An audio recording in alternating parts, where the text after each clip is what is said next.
Malcolm Koonce had choices, big offers. But what did he really want? To stay right here with the Las Vegas Raiders?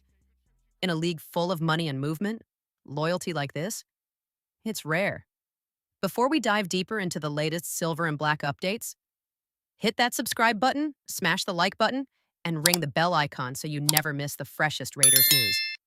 All right, let's get into it. Recently, Raiders defensive end Malcolm Koonce sat down with the Rush podcast hosted by Max Crosby and crew. And what he revealed? It says a lot about the heart of a true Raider. Despite getting interest from other NFL teams during free agency, Koonce admitted he didn't even flinch. While his agent was tossing around offers, his only question was, what did the Raiders say? That mindset? Pure commitment. Even after missing last season due to injury, he wasn't chasing dollars. He was chasing the chance to run it back with his team. Koonce described free agency like a private version of the NFL draft, full of stress and uncertainty. But for him, all roads pointed back to Vegas. He didn't chase money. He chased pride. Malcolm Koonce came back to the Las Vegas Raiders on a team-friendly deal. That speaks volumes. While other players look for the biggest payday, Koonce looked for the silver and black. He wanted to finish what he started. His bond with defensive coach Rob Leonard, his chemistry with Max Crosby, and the hunger to prove himself after injury. It all came together. This isn't just a comeback, it's a mission. And what's even more exciting? The entire defensive line is locked in. With Koonce returning and Patrick Graham still coordinating the defense, there's a real chance the Raiders make a statement this season. Now let's talk rivalries. Circle your calendar. The Raiders are opening their home season under the bright lights of Monday Night Football, hosting the Chargers in Las Vegas. It's prime time, and it's personal. Some folks say Raiders-Chargers is the best rivalry in the NFL. And they're not wrong. This isn't just about players, it's about pride, history, and two fan bases that do not get along. Raider Nation always shows up. And let's be honest, the Chargers don't exactly pack their own stadium. Even well-known Raider hater Shawnee Merriman admitted it. Raiders versus Chargers is a war. This year, that energy is back. The fire's been reignited, and with the Raiders reloaded on both sides of the ball, it's more than a rivalry. It's a reckoning. Forget the talk. The silver and black are ready to show the world what loyalty, leadership, and legacy look like, starting with Malcolm Koonce and that Monday night battle. You know what's wild? No matter where the Raiders play, Raider Nation shows up loud and proud. You see it every time we roll into LA. The stands are flooded in silver and black. But here's the painful part. The fans show up, but the team doesn't. That's the part that stings. We pack SoFi like it's our second home, but the Raiders often fall flat on the field. And then we have to listen to Chargers fans, all 12 of them, run their mouths like they've got something to show for it. It's hilarious, really. They've never won anything in their entire existence, yet they talk like they've got 6 rings. Sure, they say our Super Bowls are ancient history. But hey, we've got trophies. They've got tweets. Honestly, for Chargers fans, beating the Raiders is their Super Bowl. That's how big we are to them. But for us, the real rivalries are elsewhere. The Niners, the Chiefs, that's where the fire lives. Raiders versus Niners, that's history. That's culture.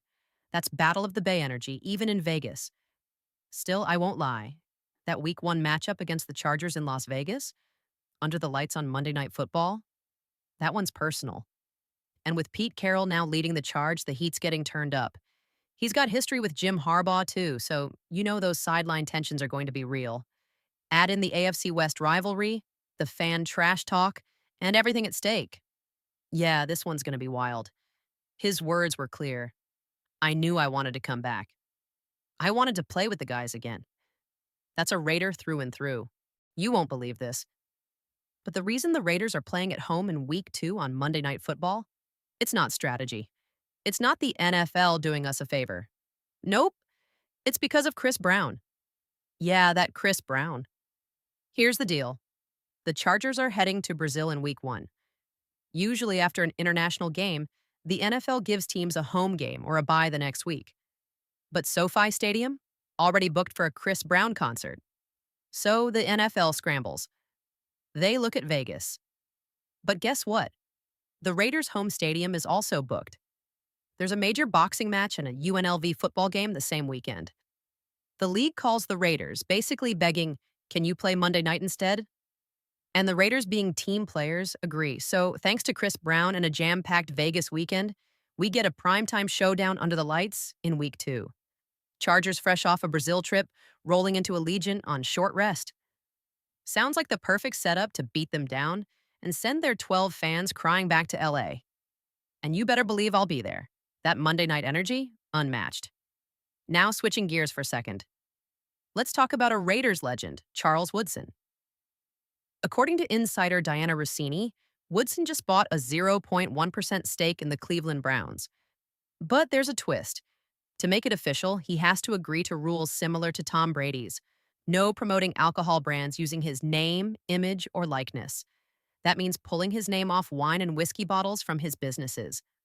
All to stay in line with the NFL's alcohol policy. It's a big move. And it could mean Woodson might play a serious role behind the scenes in Cleveland. Now, if Charles Woodson is willing to change his entire business just to own part of the Browns, that's huge. When I first heard the news, my mind went straight to Woodson whiskey. I mean, is he stepping away from it?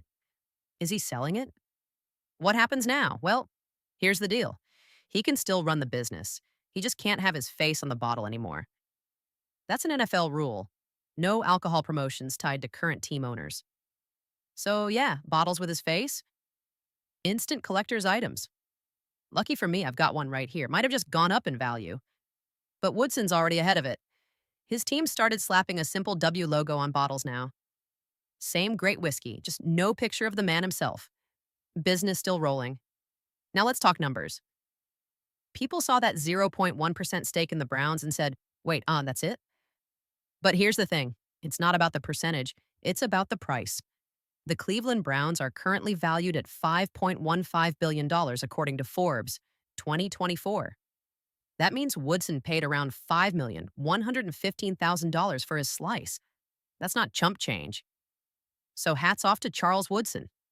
From Hall of Fame player to savvy businessman to NFL owner, the man is on a mission. He's been building his brand and grinding ever since he hung up the cleats. Would have loved to see him buy into the Raiders, but hey, he's from Ohio. And maybe, just maybe, the Browns need him more than we do. And here's the real kicker. What if this is just the beginning for Woodson? What if he's planning something even bigger? Now that we've talked about Charles Woodson, let's switch gears to another NFL legend who's also a part owner, Tom Brady and the Las Vegas Raiders. Recently, Brady went on the Impulsive podcast with Logan Paul and said he had nothing to do with the Raiders' draft decisions. But not everyone believed that, especially not Skip Bayless. Skip fired back, saying Brady's full of it. He even claimed that Brady told Raiders GM John Spytek not to draft Shedeur Sanders. That's Coach Prime's son and one of the most talked about young QBS in college football right now. Skip's take? Brady knows Shedeur better than anyone. He's mentored the kid. He's been around him. So there's no way, according to Skip, that Brady didn't give his 2 cents. Brady didn't like that. He clapped back saying, everyone in the media just says whatever they want and gets away with it. But Skip doubled down, called him a liar, plain and simple. Now, here's where it gets interesting. There were reports that Brady vouched for another quarterback, Cam Miller, in the 6th round. If that's true, then it kind of makes you wonder, if he spoke up for Miller, why not Shedeur? Brady says he didn't want to be a distraction during the draft. Fair enough, but let's be real. If there's anyone who would know Shadeur's potential, it's Tom Brady. And if you're part owner of a team that desperately needs a franchise QB, wouldn't you say something? Here's the thing. The Raiders could have taken Shedeur in the 4th or even the 5th round. Low risk, high reward. Let him compete with Geno Smith. If he wins, great. If not, move on. But maybe, just maybe, the Raiders didn't want that kind of smoke. They talk a big game about competition. Pete Carroll says he wants battles at every position. So why not quarterback? Was it really about strategy? Or was it about keeping the QB room drama-free? I don't know the full truth, but Raider Nation, I want to hear from you. Do you believe Brady had a say in passing on Shedeur Sanders? Or do you think he really stayed out of it? Drop your thoughts in the comments below. And hey, if you made it this far, smash that like button. Helps the channel a ton.